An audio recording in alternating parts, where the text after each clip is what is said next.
When you close your eyes and think of the Amazon rainforest, what do you see? Probably a green paradise. Toucans flying over pristine rivers.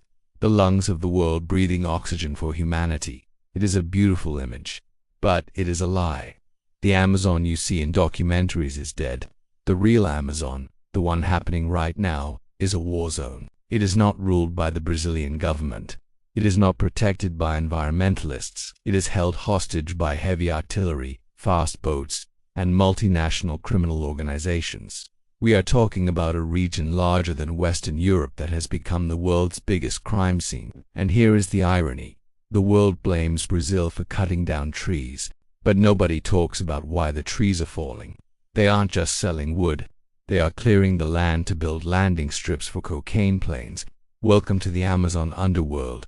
To understand how this green hell was created, we have to travel back in time. The year is 1970. Brazil is under the iron fist of a military dictatorship. The generals in Brasilia looked at the map and saw a problem. A massive, empty green void in the north. They were paranoid. The Cold War was freezing the world, and the Brazilian military believed that if they didn't occupy the Amazon, foreign powers, maybe the Americans, maybe the Europeans, would steal it.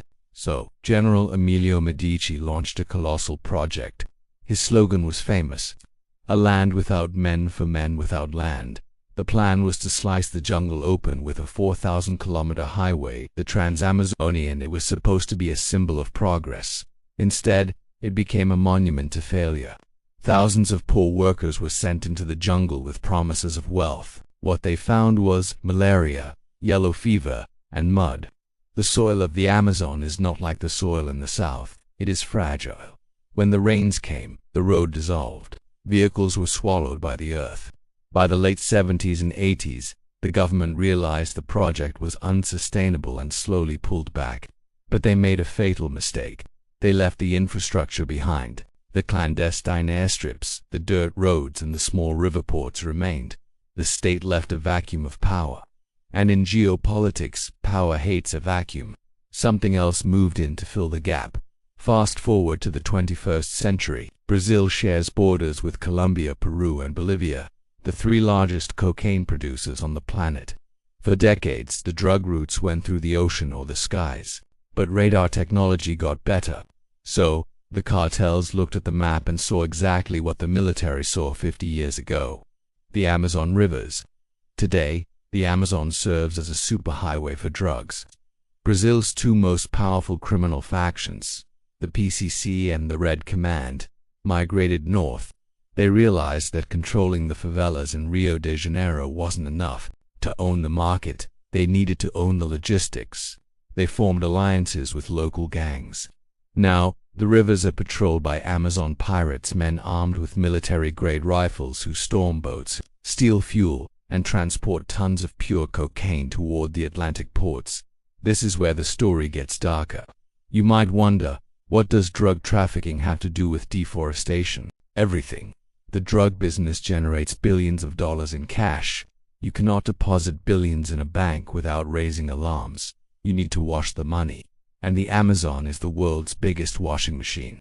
The cartels invest their dirty money into illegal gold mining and land grabbing. They burn the forest not just to sell timber, but to turn the land into cattle ranches that appear legal on paper. That gold ring you see in a jewelry store window, it might have been mined using mercury that was bought with cocaine profits. The mercury poisons the rivers, kills the fish, and destroys the indigenous communities. It is a cycle of death. Drugs finance the mining. Mining destroys the forest, and the destruction hides the drugs. We call this narco-ecocide. Result is a land without law. Indigenous leaders who try to protect their territories are hunted down. Journalists who try to report the truth vanish into the dense foliage, never to be seen again. Federal police operations happen, but it is like drying ice. For every illegal mine they blow up, 3 more appear the next week. The jungle is too big to police. It creates the perfect cover. In the deep Amazon there is no judge, no jury, and no cell service. There is only the rule of the gun. The cartels have effectively created a parallel state within Brazil, engaging in a sovereignty war that the government is losing. So, Before you point the finger at Brazil for failing to protect the rainforest, ask yourself, who is funding this war? This system only exists because there is a market. The illegal timber ends up in luxury furniture in Europe and the US. The illegal gold ends up in Swiss vaults and wedding rings. And the cocaine flows into the parties of London, New York, and Paris. The destruction of the Amazon is not just a local tragedy, it is a global business enterprise. The cartels are just the employees. The customers are you. Brazil tried to conquer the Amazon with concrete in the 70s and failed. Now, the underworld is conquering it with lead and fear.